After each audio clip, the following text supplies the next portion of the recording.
여러분은 어떤 일에 100% 자신감을 가지고 참여하거나 혹은 계획하고 실행에 옮겨보신 경우가 있습니까?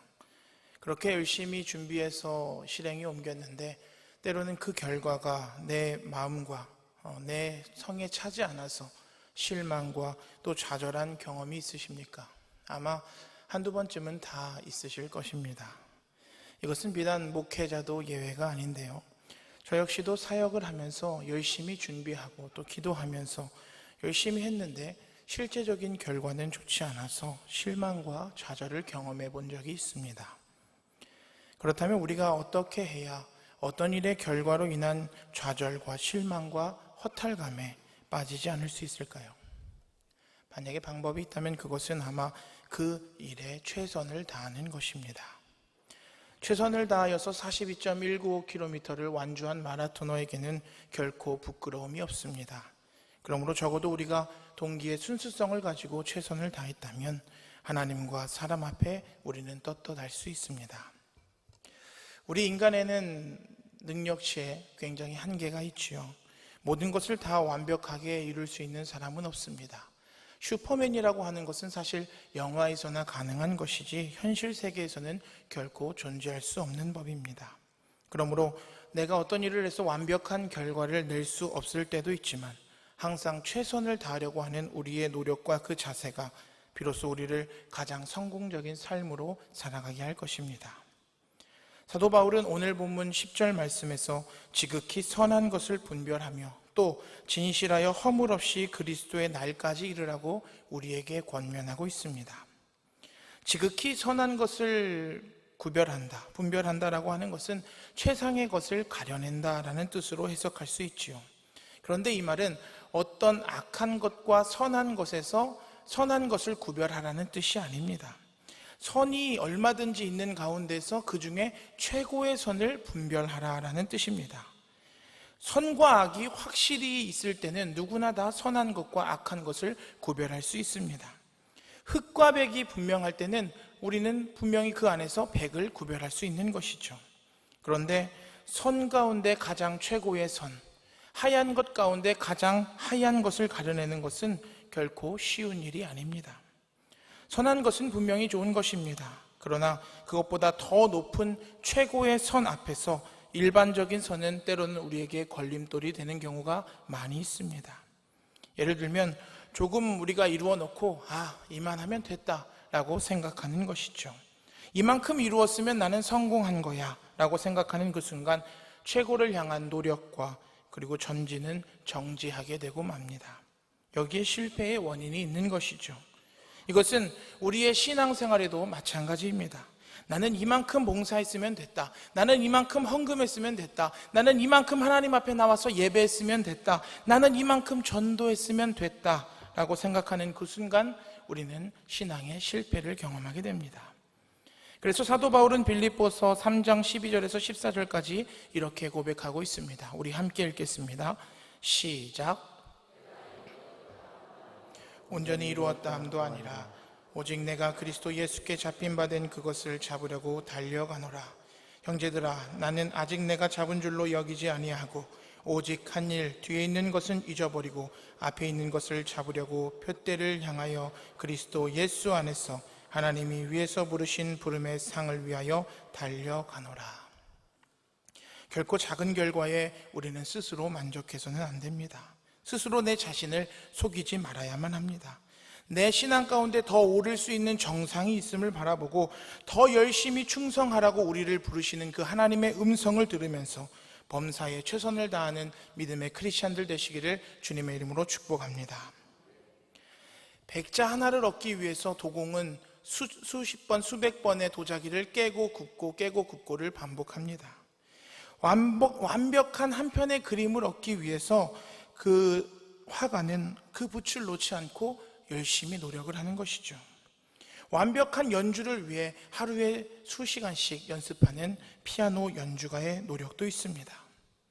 우리는 신앙생활을 하면서 예수 그리스도의 장성한 분량에까지 자라야 한다는 사실을 너무나도 잘 알고 있습니다.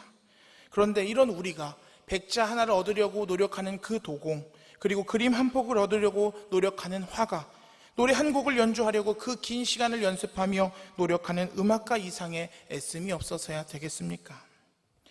제가 몇 번 얘기했습니다마는 제 외모를 봤을 때는 굉장히 서울 출신인 것 같이 생겼지만 저는 충청남도 부여 출신입니다. 부여에 가면 이제 은산이라고 하는 동네가 있죠. 은산에 가중리라고 하는 곳이 있는데, 가중리에 어려서부터 굉장히 저희 집과 가까운 집사님이 계셨습니다. 나중에 이제 권사님이 되시고 지금은 돌아가셨는데요. 그 권사님이 그 가중리에서 배농사와 포도농사를 지으셨습니다. 어렸을 때 기억에 거기를 가서 항상 배와 포도를 실컷 먹었던 기억이 있습니다. 어느 날 이제 한번 그것을 실습해 보라고 농사 짓는 것을 보러 다 간 적이 있는데요. 그때 보니까 솎아주고 거름주고 또 배를 보니까 배가 그냥 커지는 게 아니더라고요. 봉지에 쌓아줘야 요만한 배가 나중에 커지는 거였습니다. 그리고 새를 쫓고 굉장히 열심히 노력해야 그 배 하나, 포도 한 송이를 얻을 수 있다는 것을 그때 깨달았습니다. 하물며 천국을 얻고자 애쓰는 우리 크리스찬이 농산물을 얻고자 애쓰는 농부의 애씀보다 약해서야 되겠습니까? 그 이상의 열심이 우리 가운데 있어야 되지 않겠습니까? 그러므로 우리는 신앙에 있어서 결코 작은 것에 만족해서는 안 됩니다. 이만하면 됐다라고 내가 포기하고 멈춰서는 안 되고 끝까지 최선을 다해 노력해야만 합니다. 특별히 오늘 헌신을 다짐하는 우리 1, 2 안수 집사님들, 제가 예배 전에 여기 앞에 같이 모여 앉으시면 참 감사할 것 같습니다 라고 말씀드렸더니 여기 모여 앉으셨습니다. 지금까지 우리 교회를 위해서 최선을 다해서 섬기신 분들임을 믿습니다. 그러므로 앞으로도 변함없는 믿음으로 하나님의 영광을 위해 더욱더 최선의 삶을 사시기를 주님의 이름으로 축복합니다. 그렇다면 우리는 과연 어떤 부분에서 최선을 다해야만 할까요? 먼저 우리 자신을 살피는 데 최선을 다해야만 합니다. 시편 139편 23절 24절 말씀 함께 읽겠습니다. 시작. 하나님이여 나를 살피사 내 마음을 아시며 나를 시험하사 내 뜻을 아옵소서. 내게 무슨 악한 행위가 있나 보시고 나를 영원한 길로 인도하소서. 하나님께서는 가장 완벽하게 나를 아시고 나를 판단하십니다. 그런데 우리는 때로는 내 자신을 과대 포장하려고 하고, 그리고 자신의 허물에 대해서는 관대해지는 경우가 많이 있지요. 다른 사람의 잘못은 수없이 정죄하면서도 내 자신에 대해서는 너무나 관대합니다. 그런데 여러분, 우리는 이와 반대의 삶을 살아야만 합니다. 우리 옆 사람과 함께 고백해 볼까요? 나에게는 철저히, 남에게는 관대히. 그렇게 사시길 축복합니다. 오늘 우리를 향해서 최선을 다하라고 권면하고 있는 이 사도 바울은 자신을 쳐서 하나님 앞에 복종하는 일, 그리고 자기 자신의 죄와 허물을 찾아내는 일에 스스로 최선을 다했습니다. 즉 철저하게 자신을 살피는 삶을 살았습니다. 사실 어떤 면에서 보더라도 성경 전체를 통하여 사도 바울 이상 위대한 인물은 없습니다. 신약성경 27권 중에 13권을 썼고요, 위대한 신학자였고 성령 충만한 사도였고 이방의 전도자였으며 여러 교회의 창립자로서 그의 발자취는 굉장히 크고 위대한 것이었습니다. 개인적인 면을 보아도 율법에 정통한 바리새인이었고 철학과 문학이 발달한 길리기아 다소의 태생이었으며 가말리엘 문화에서 공부했습니다. 그리고 당시의 최고의 시민권인 로마의 시민권을 가지고 있었고 헬라어에도 완벽한 능통을 보였던 사람이 바로 사도 바울입니다. 그런데 그를 한마디로 이야기하면 그는 겸손한 사람이었습니다. 은혜를 받으면 받을수록, 연륜이 쌓이면 쌓일수록 그는 점점점 겸손해져 갔습니다. 비교적 초기의 저서인 고린도전서에서는 사도 중에 가장 작은 자라고 고백했고, 에베소서에서는 모든 성도 중에 지극히 작은 자라고 고백했으며, 후기 서신인 디모데전서에서는 죄인 중에 내가 괴수다라고 겸손하게 고백했습니다. 익으면 익을수록 고개를 숙이는 벼와 같이, 크리스찬으로 완숙해지면 이렇게 사도 바울과 같이 겸손해질 수밖에 없는 것입니다. 예수님을 가까이 하면 할수록 우리는 더 겸손해지고, 주님과 멀어지면 멀어질수록 우리는 더 교만해집니다. 그러므로 우리는 자신을 살피는데 최선을 다하지 못한다면 신앙의 연륜이 아무리 깊어진다 할지라도 우리는 더욱 교만해져 갈 것입니다. 그러므로 사랑하는 여러분, 언제나 철저하게 내 자신을 살펴서 내 죄와 내 부족함이 무엇인지 찾아내고, 찾아낸 후에는 겸손하시길 바랍니다. 그리고 하나님 앞에서 가장 거룩하고 성결한 삶을 유지하기 위해 최선의 삶을 살아가시기를 주님의 이름으로 축복합니다. 두 번째로 우리는 하나님으로부터 받은 직분에 대하여 최선을 다하는 삶을 살아야만 합니다. 디모데후서 4장 5절 말씀 함께 읽겠습니다. 시작. 그러나 너는 모든 일에 신중하여 고난을 받으며 전도자의 일을 하며 내 직분을 다하라. 맡겨주신 직분을 성실히 최선을 다하여 충성스럽게 감당하라는 말씀입니다. 디모데전서 3장에는 감독의 자격 15개의 조항과 집사의 자격 6개의 조항이 열거되어 있습니다. 따라서 이 조건만 갖춘다면 완벽한 감독이요 완벽한 집사라고 할 수 있을 것입니다. 그런데 이게 다가 아니죠. 이 모든 조건 위에 한 가지 더 요구한다면 그것은 바로 최선을 다하는 직분자가 되라라는 말일 것입니다. 우리 천안교회 공동체에서는 이미 많은 성도님들께서 직분자의 세움을 받았습니다. 달란트에 따라 각각 맡은 분야가 다르지요. 우리가 장로로, 권사로, 집사로, 또 성도로 세워지고 또 맡은 분야에 따라서 셀리더로, 찬양대원으로, 교사로, 식당봉사로, 주차봉사로 또 여러 가지의 사역들을 교회에서 이루고 있습니다. 어느 것 하나도 소홀하게 할 수 있는 직분은 없습니다. 따라서 직분자들은 우리에게 맡겨진 그 직분에 언제나 최선을 다해야만 합니다.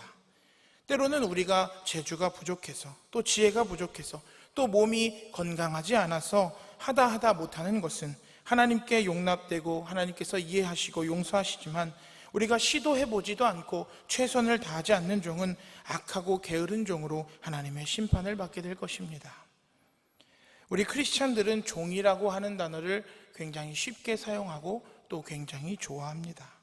예수님의 제자들이 사용을 했고요. 특히 사도 바울이 항상 예수 그리스도의 종된 바울이라고 자신을 소개했기 때문에 오늘 때로는 많은 성도들이 그것을 쉽게 사용을 하지만 사실 이 단어는 굉장히 심각하고 무겁게 사용해야 할 용어입니다. 당시 종이란 것은 심부름꾼과 같은 그런 역할만 하는 것이 아니었습니다. 생명까지도 자기의 주인을 위해서 바쳐야 하는 것이 종이었습니다. 이런 종에게 어찌 자신의 뜻이 있을 수 있을까요?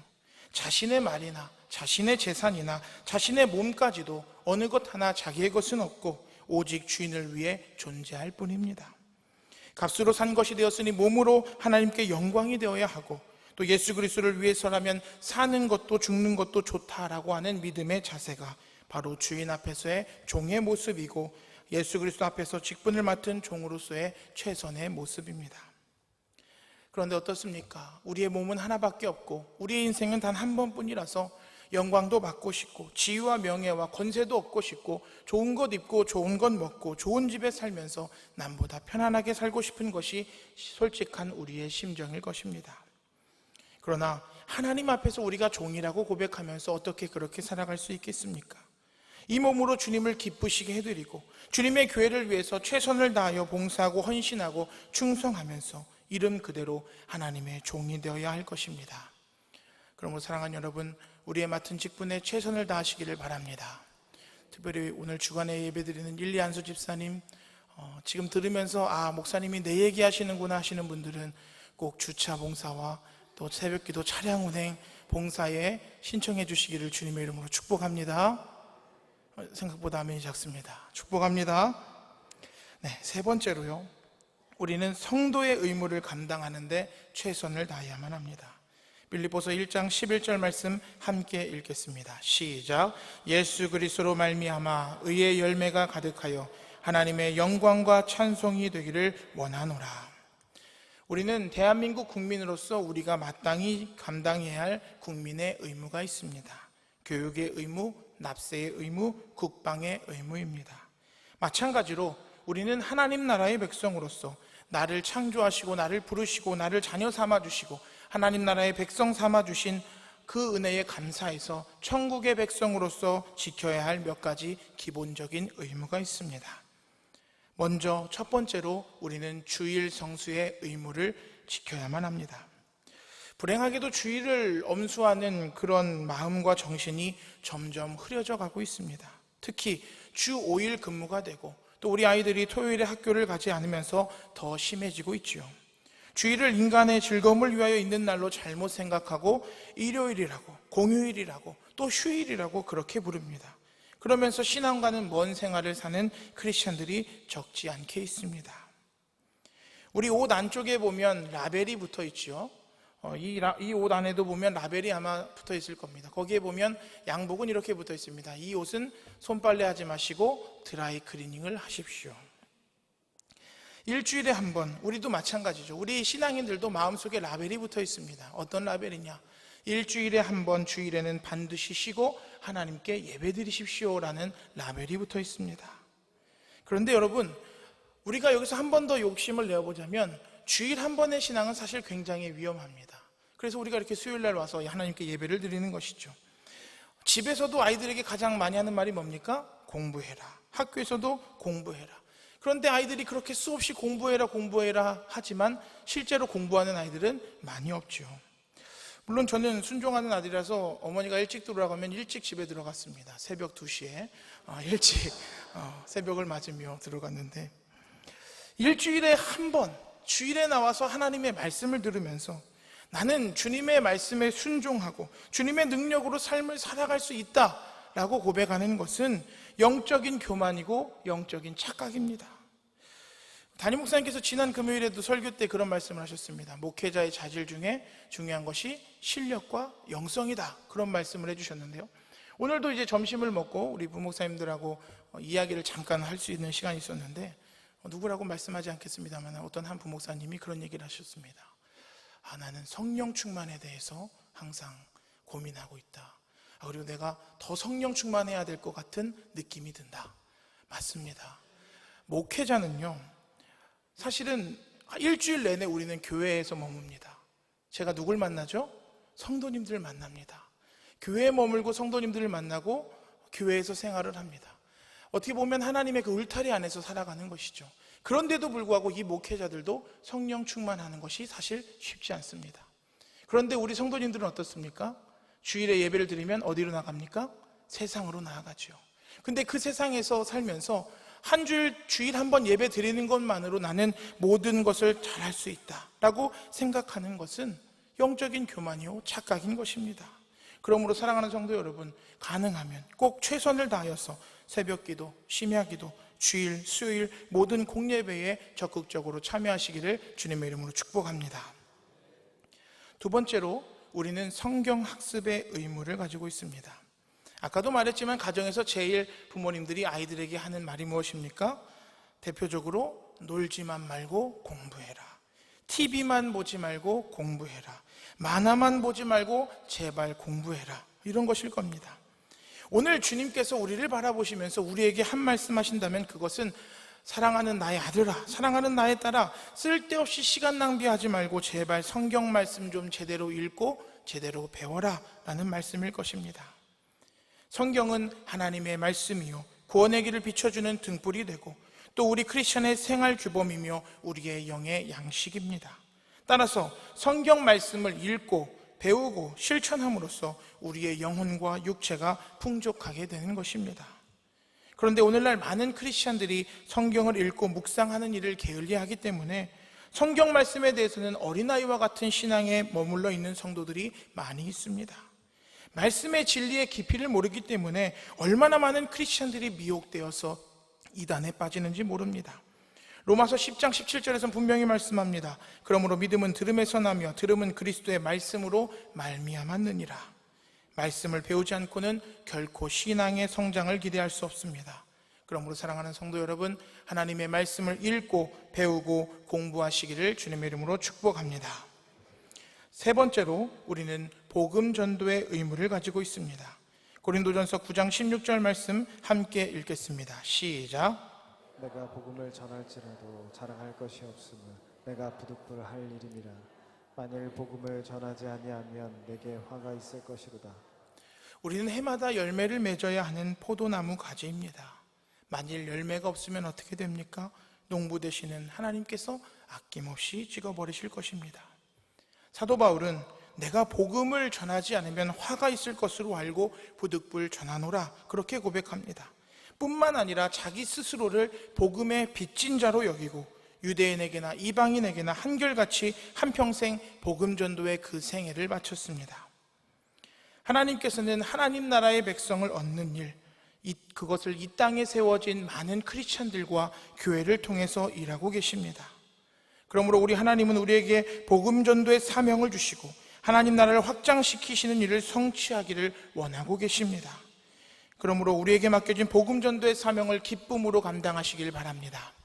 위에 보면 이제 새생명 축제가 며칠 남았습니까? 39일 남았습니다. 특별히 우리는 만남 주간을 갖고 있습니다. 사랑하는 VIP들을 만나시고 또 그들에게 예수 그리스도의 사랑을 전하는 우리 성도님들 되시기를 다시 한번 주님의 이름으로 축복합니다.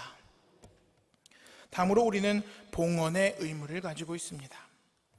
옛날에 왜 헌금을 하십니까? 라고 물어봤는데 어떤 성도님께서 그렇게 얘기하셨습니다. 복 받기 위해서 헌금합니다. 그런데 여러분, 헌금이라고 하는 것은요, 나를 구원해 주신 그 하나님의 은혜에 감사해서 하나님 앞에 우리의 전부를 드리는 것입니다. 11조는 어떤 의미를 가지고 있습니까? 우리가 가지고 있는 그 모든 것이 하나님의 것이지만 10분의 1을 하나님 앞에 드림으로써 내가 가진 모든 것이 하나님의 것이라고 하는 믿음의 고백이 바로 11조입니다.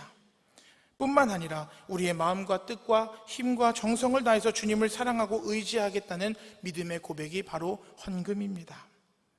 우리가 하나님 앞에 헌금과 예물을 드림으로 말미암아 교회는 선교와 봉사와 교육을 그리고 구제를 하며 이 말세지 말의 빛과 소금의 역할을 감당할 수 있습니다. 믿는 사람들이 그런 이야기를 합니다. 똑바로 살아가지 못하는 크리스찬들 보면서 어떻게 이야기합니까? 믿는 사람이 그러면 안 돼. 믿는 사람이 그러면 안 돼. 그렇게 이야기를 하죠. 그런데 여러분, 헌금 생활도 예외는 아닙니다. 다른 것을 어기면 큰일 나는 줄 알면서 왜 헌금 생활의 명령은 소홀히 여기는 것입니까? 신명기 16장 10절에서는 분명히 말씀하고 있습니다. 내 하나님 여호와께서 내게 복을 주신 대로 내 힘을 헤아려 자원하는 예물을 드리라고 말씀합니다. 고린도후서 9장 7절에서는 각각 그 마음에 정한 대로 할 것이요 인색함으로나 억지로 하지 말지니 하나님은 즐겨내는 자를 사랑하신다 말씀합니다. 이처럼 기쁘고 자원하는 마음으로 봉헌하는 것이 최선을 다하는 헌금 생활입니다. 이럴 때 아멘 하셔야 굉장히 훌륭한 신앙인입니다. 다시 하겠습니다. 기쁘고 자원하는 마음으로 봉헌하는 것이 최선을 다하는 헌금 생활입니다. 마지막으로 우리는 기도의 의무를 가지고 있습니다. 대한민국 국민이라면 당연히 국방의 의무를 감당해야만 합니다. 마찬가지로 우리 크리스찬들은 기도로서 내 나라와 민족, 우리 교회, 우리 가정, 내 자신을 지키도록 명령받은 파수꾼들입니다. 그러므로 크리스찬들은 우리의 음성으로 하나님 앞에 기도드림으로써 파수꾼의 사명을 감당해야만 합니다. 시편 77편 1절 말씀 함께 읽겠습니다. 시작.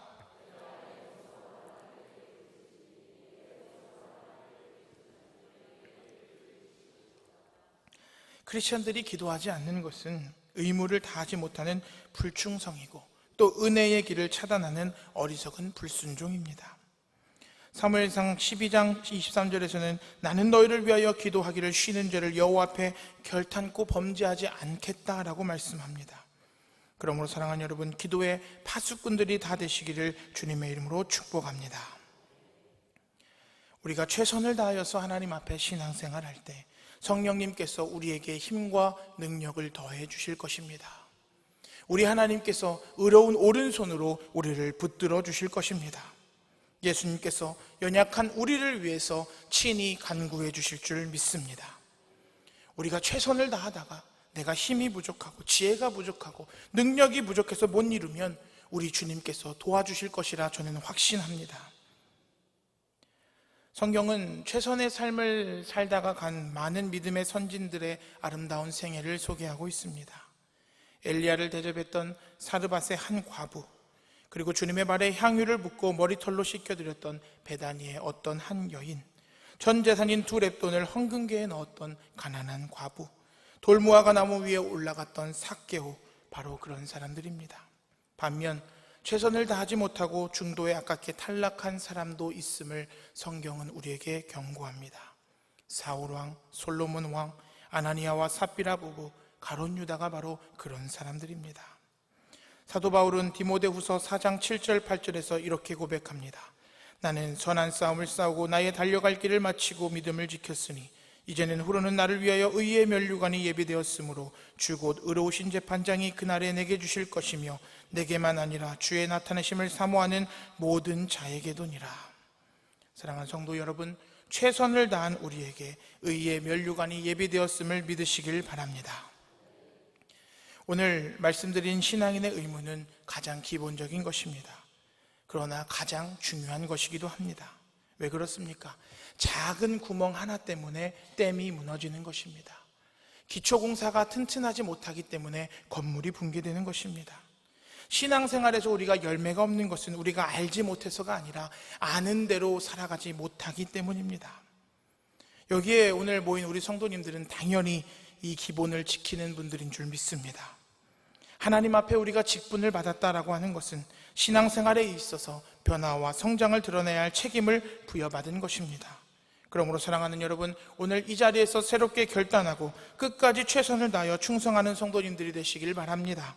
그래서 여기에 모인 우리 모두가 우리 주님 다시 오시는 그날에 주를 위해 언제나 최선을 다했음을 주님 앞에 당당히 고백하고 오늘 바로 이 순간부터 최선을 다하는 복된 주의 종들이 다 되시기를 주님의 이름으로 축원합니다. 이 시간 우리 함께 기도하겠습니다. 먼저 오늘 들은 말씀을 기억하며 함께 기도합니다. 하나님, 부족한 우리를 선택하시고 하나님의 사랑으로 구원하여 주시고 인도하시고 보호하시며 십자가의 군병으로 삼아 거룩한 하나님의 일을 수행하도록 주셨음에 감사를 드립니다. 하나님, 우리에게 주신 이 의무를 감당하기 위하여 언제나 최선의 삶을 살아갈 수 있도록 우리에게 힘과 능력과 지혜와 용기를 충만히 내려 주옵소서. 우리 다 함께 통성으로 기도합니다. 신실하신 아버지 하나님, 감사합니다. 오늘도 주의 전으로 우리를 불러주시고 하나님 나라의 백성 삼아주시고 우리를 구원하여 주신 하나님의 은혜에 감사를 드립니다.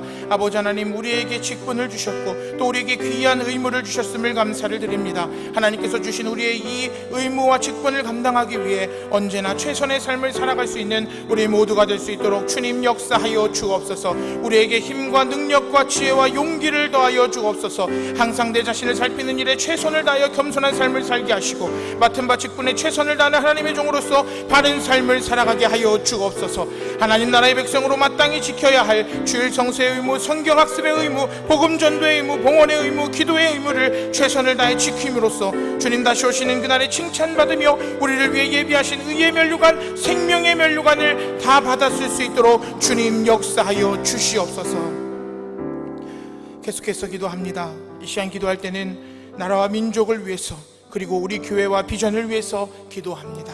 하나님, 이 나라, 이 민족이 하나님 나라 되게 하여 주옵소서. 하나님의 뜻이 이 땅 가운데 이루어지게 하여 주옵소서. 우리 교회의 비전 만천백을 위해 기도해 주시고 새로 세우신 담임 목사님을 위해서 기도해 주시기를 바랍니다. 목회에 승리하게 하여 주옵소서. 가정을 지켜 주옵소서. 영육간의 강건함을 더하여 주옵소서.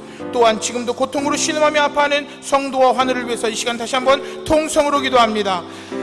신실하신 아버지 하나님, 이 나라 이 민족을 위해서 기도합니다. 하나님께서 세우신 이 나라가 더욱더 하나님을 경외하는 나라 될 수 있도록 주님 인도하여 주옵소서. 하나님의 뜻이 이 땅 가운데 이루어질 수 있도록 주님 역사하여 주옵소서. 그래서 이 나라 이 민족 모든 백성들이 하나님을 찬양하며 경배하며 예배하는 그날이 속히 올 수 있도록 주님 인도하여 주옵소서. 85년 전 이 땅 가운데 우리 천안교회를 세워주신 주님, 지금까지 권의 방주 역할을 감당하게 하심을 감사드립니다. 우리의 비전 만천백을 속히 이루어 주옵소서. 이를 위해 세우신 유락긴 담임 목사님 성령의 능력으로 더하여 주시고 영육간의 강건함을 더하여 주시고 날마다 목회에 승리할 수 있도록 주님 인도하여 주시옵소서. 가정을 붙들어 주옵소서. 목사님 목회 사역하실 때에 모든 성도들이 함께 기도의 중보자들이 되어 아름다운 교회를 만들어갈 수 있도록 주님 인도하여 주옵소서. 오늘 이 자리에 나와 하나님 앞에 예배하고 싶지만 육신의 연약함으로 나오지 못한 성도들도 있습니다. 그곳에 찾아가 위로의 성령님 함께하여 주시고 어루만져 주시고 고통으로 신음하며 아파하는 성도들과 환우들에게 여호와라파 주여 하나님 주의 광선을 발하여 주옵소서. 그래서 이 자리에 나와 하나님 앞에 기쁨으로 예배하며 구원의 간증을 날마다 선포하며 살아갈 수 있는 모든 성도들 될 수 있도록 주님 역사하여 주시옵소서. 우리 마지막으로 기도할 때는 올해 수학 능력 시험을 보는 수험생들을 위해서 기도해 주시기를 바랍니다. 그리고 오늘 이 자리에 가지고 나온 우리의 개인의 기도의 제목들이 있을 줄 압니다. 한 가지 한 가지 하나님 앞에 기도하고 아뢰고 기도하며 요청하는 오늘 이 밤 되길 원합니다. 우리 함께 통성으로 기도합니다. 할렐루야. 거룩하신 아버지 하나님, 11월 18일 특별히 수학능력시험을 보는 우리 사랑하는 학생들을 위해서 기도합니다. 아버지 하나님, 인생의 많은 과정 가운데에 특별히 중요한 순간을 보내고 있으니 하나님께서 함께하여 주시고 지치지 않게 하시고 곤비치 않게 하시고 지혜와 명철을 더하여 주시고, 아버지 하나님, 그래서 수학능력시험 정말 준비한 대로 시험 잘 볼 수 있도록 하나님 지혜와 명철을 더하여 주옵소서. 그래서 정말 좋은 결과로 하나님 앞에 영광 올려드리고 우리의 비전을 하나님 앞에 올려드리며 이 나라에 꼭 필요한 인재들, 하나님 나라의 일꾼들 될 수 있도록 주님 역사하여 주옵소서. 사랑하는 자녀들을 위해서 기도하는 부모님의 기도를 주님 들으시고 속히 응답하여 주옵소서. 아버지 하나님, 준비한 만큼 좋은 결과로 하나님 앞에 영광 올려드릴 수 있도록 주님 역사하여 주옵소서. 또한 아버지 하나님, 우리 사랑하는 자녀들, 또 오늘 우리 귀한 성도들 하나님 앞에 귀한 기도의 제목들 가지고 나왔습니다. 그 누구에게도 말하지 못했던 은밀한 기도의 제목들 가지고 나왔사오니 오늘 이 시간 하나님 앞에 기도하고 하릴 때에 성령님 이 시간 함께 하시고 우리의 기도를 들으시고 속히 응답하여 주시옵소서. 예수님의 이름으로 기도합니다.